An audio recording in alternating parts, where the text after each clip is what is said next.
What are the different types of objections salespeople face? There are many different types of sales objections that salespeople face.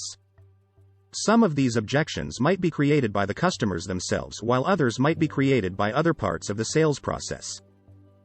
Some common types of objections are: lack of knowledge about the product, service. Customers might not know enough about what they want or need. They might not have enough information to make a decision or come up with a creative solution for their problem. Lack of trust. In this scenario, customers don't trust the product or service in. It's up to the salesperson to earn their trust back in order for them to buy. Need for more information. Customers might need more information before making a decision, especially if they're unsure how much they should spend on something. Lack of money. Customers might not have enough money to purchase the product or service. Need for time. Customers might not have enough time to make a decision, especially if they're in a hurry. Lack of motivation. Customers might not feel motivated to make the decision at that time, meaning that it's up to the salesperson to motivate them. Unwillingness to change. The customer is content with their current options and is unwilling to switch from them. What should salespeople know about handling sales objections? When it comes to selling, the best salespeople are those who know how to handle objections. This is because objections are natural for any sale. We can't always make our case sound flawless and convincing. There are a lot of ways that salespeople can handle objections with ease. One way is to use a yes, but technique where they sell their prospect on the benefits of their product or service by saying, yes, but if you buy my product or service then you'll also get X.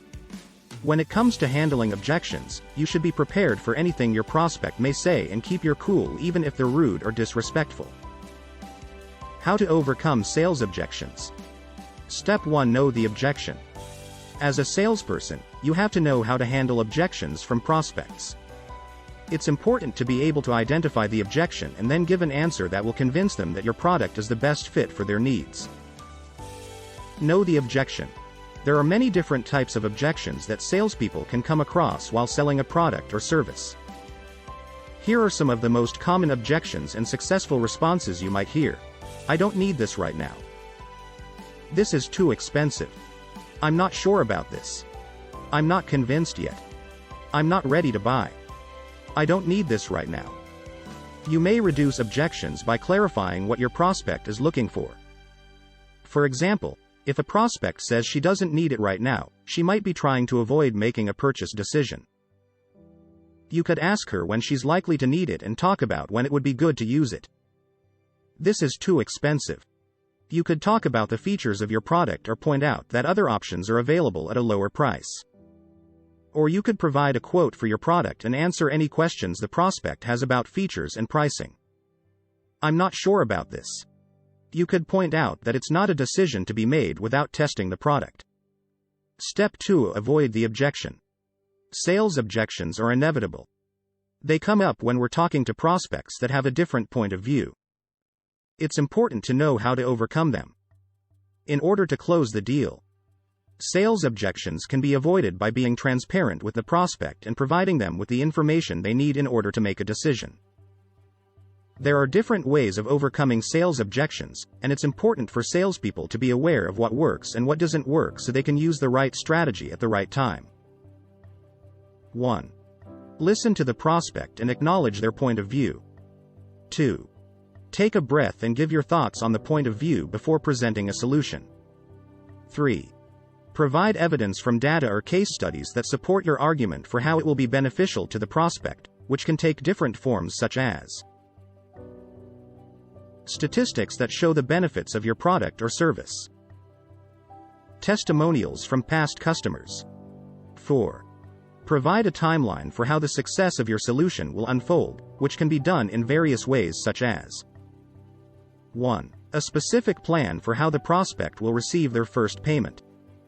2. A timeline that shows when a client who is now using your product, service will see a return on the investment of your product, service.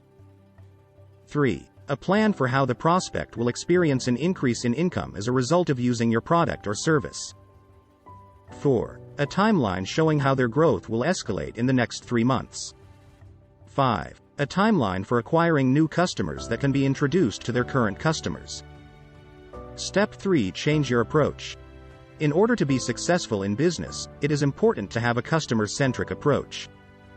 This means that you are always trying to understand what your customers need and adapting your product accordingly. The first step is to identify what is not working for you. This will help you figure out where the gaps are and how you can improve on them.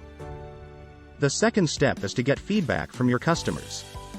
Thirdly, come up with a plan of action for the changes that need to be made in order for your company to thrive in the future. And lastly, implement those changes accordingly. Many businesses have been struggling with a lack of revenue because they did not take into account their customer needs or they did not change their approach as needed in order to adapt to the ever-changing market trends. Step 4. Focus on your customers' needs. Customer focus is what makes companies successful.